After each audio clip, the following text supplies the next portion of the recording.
Hello दोस्तों, आप सभी का जनता क्रिएशन में स्वागत है। मैं आपकी होस्ट और दोस्त शगुन। आज के इस वीडियो में हम आपके लिए लाए हैं श्री रुद्र संहिता के द्वितीय खंड का 12वां अध्याय। आइए शुरू करते हैं।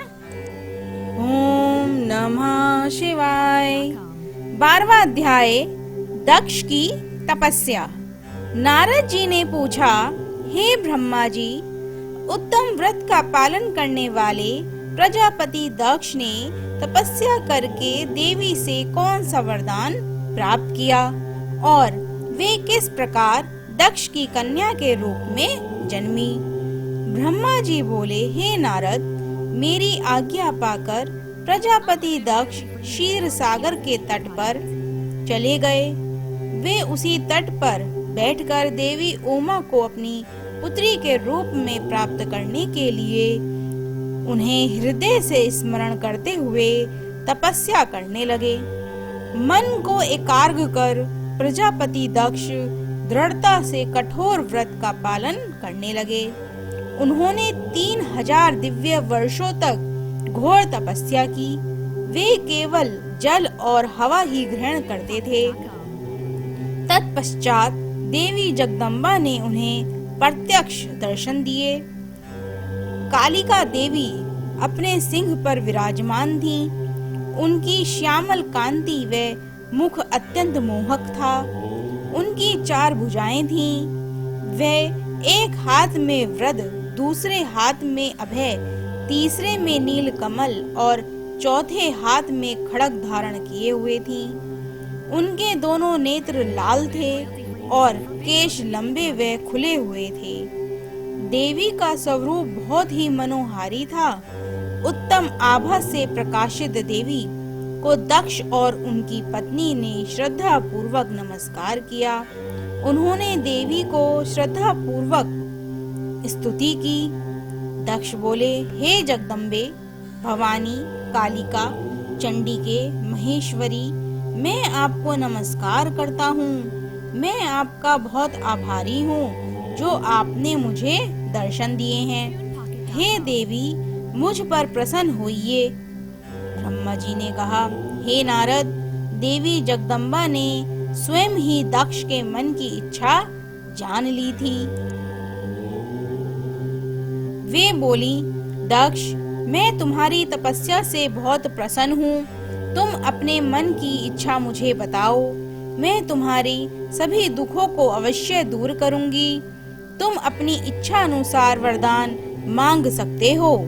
जगदम्बा की यह बात सुनकर प्रजापति दक्ष बहुत प्रसन्न हुए और देवी को प्रणाम करने लगे।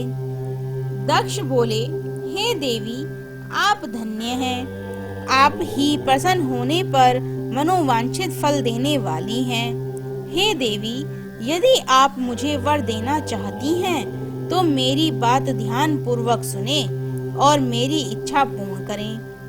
हे जगदम्बा, मेरे स्वामी शिव ने रुद्र अवतार धारण किया है, परंतु अब तक आपने कोई अवतार धारण नहीं किया है।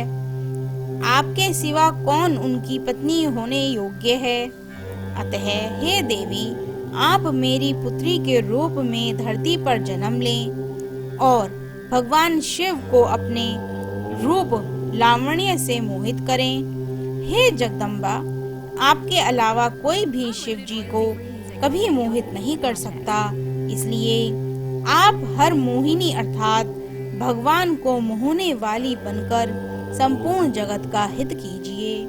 यही मेरे लिए वरदान है। दक्ष का यह वचन सुनकर जगदम्बिका हंसने लगी और मन में भगवान शिव का स्मरण करके बोली, हे प्रजापति दक्ष, तुम्हारी पूजा आराधना से मैं प्रसन्न हूँ। तुम्हारे वर के अनुसार मैं तुम्हारी पुत्री के रूप में जन्म लूंगी। तत्पश्चात बड़ी होकर मैं कठोर तप द्वारा महादेव जी को प्रसन्न कर उन्हें प्रति रूप में प्राप्त करूंगी। मैं उनकी दासी हूँ। प्रत्येक जन्म में शिव शंभु ही मेरे स्वामी होते हैं। अतः मैं तुम्हारे घर में जन्म लेकर शिवा का अवतार धारण करूंगी। अब तुम घर जाओ। परंतु एक बात हमेशा याद रखना, जिस दिन तुम्हारे मन में मेरा आदर कम हो जाएगा, उसी दिन मैं अपना शरीर त्याग कर अपने स्वरूप में लीन हो जाऊंगी। यह कहकर देवी जगदम्बिका वहां से अंतर्ध्यान हो गईं तथा प्रजापति दक्ष सुखी मन से घर लौट आए। ओम नमः शिवाय। आज के इस अध्याय की कथा यहीं पर समाप्त होती है। आगे की कथा अगले अध्याय में सुनेंगे। दोस्तों, अगर आपने अभी तक हमारा चैनल सब्सक्राइब नहीं किया है तो जल्दी से कर दीजिए और हाँ, बेल आइकन जरूर दबाएं, जिससे हमारी आने वाली नई वीडियोस की नोटिफिकेशन आपको मिलती रहे। Thank you friends watching this video. Do not forget to like, share and subscribe.